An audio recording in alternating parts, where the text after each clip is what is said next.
Nuk ka më asnjë dilemë. Një deputet i lëvizjes vetëvendosje ka lidhje të drejtpërdrejta me oligarkun nga Shqipëria që ka pushtuar tregun kosovar të energjisë dhe që po gjeneron fitime marramendse nga tregtia me rrymë. Paparaci ka siguruar dokumente ekskluzive që dëshmojnë se deputeti Ejup Ahmeti është ortak biznesi me Marin Gjonajn, njeriu që po qëndron prapa ETMT Energji SHPK, kompanisë që ka realizuar qarkullim marramendës financiar në 13 muajt e fundit. Në mesën e dëshmive që ka siguruar paparaci është edhe një transakcion milionësh i realizuar mes oligarkut Gjonaj dhe kompanisë e deputetit Ahmeti me emrin Top Fruits SHPK, ish Doni Fruits. Transakcioni në fjalë është kryer në fund të vitit 2023, tregojnë dokumentet.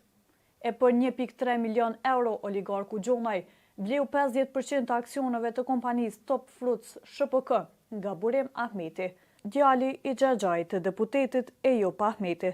Transakcioni është njohur zyrtarisht nga shteti shqiptar më 23 dhjetor të vitit 2023, e sipas dokumenteve që ka siguruar paparaci, në dokument vërtetohet transferimi i kuotës së 50% të aksioneve nga djali i xhaxhait të deputetit Ejup Ahmeti tek oligarku Gjonaj. E fiks një vit para se ortaku i tij të zgjedhur deputet i Kuvendit të Kosovës, oligarku shqiptar Martin Gjonaj kreu një nga hyrjet më të fuqishme në tregun kosovar ndonjëherë. Nga shkurti i vitit të kaluar deri në shkurtin e këtij viti, kompania ETMT Energji SHPK gjeneroi fitime marramendse e një periudhë prej më pak se një viti e gjysmë në tregun e rrymës.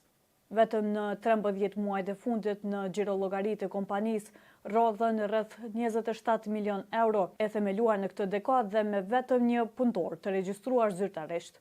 ETMT Energji SHPK është ndruar në një nga aktorët kryesor në tregun e tregtimit me rrymë. Kompania është zgjeruar shpejt nga një biznes që realizonte qarkullim prej 90 eurove në muaj në janar të vitit 2025, në një biznes që kryen qarkullim prej 16 milionësh në janarin e vitit pasues, sipas një raporti zyrtar të cilin e publikoi Vox Kosova javën që shkoi. Vetëm në janarin e këtij viti, kompania ka qarkulluar 16 milion e 179.000 euro në total. Në muajin pasues ajo ka bërë një xhiro prej 8 milion e 407.000 eurove, tregojnë dokumentet e publikuara. Sipas të dhënave publike në Shqipëri, ETMT Energji SHPK është në pronësi të Enertrade SHPK, një kompani me seli në Tiranë të Shqipërisë. Pas kësaj strukture pronësore qëndrojnë emrat e dy biznesmenëve. Të dhëna tregojnë se Enertrade që kontrollon ETMT-n është në pronësi prej 50% nga oligarku Gjonaj, ndërsa pjesën tjetër të aksioneve i zotron Arton Mickaj, një ish funksionar i lartë publik në Shqipëri, i lidhur me Partinë Socialiste të Edi Ramës. Kjo është njëra prej dëshmive kryesore për lidhjet e eksponentëve të vetëvendosjes me tregtarë të energjisë elektrike, një prej sektorëve më fitimprus të ekonomisë në vend.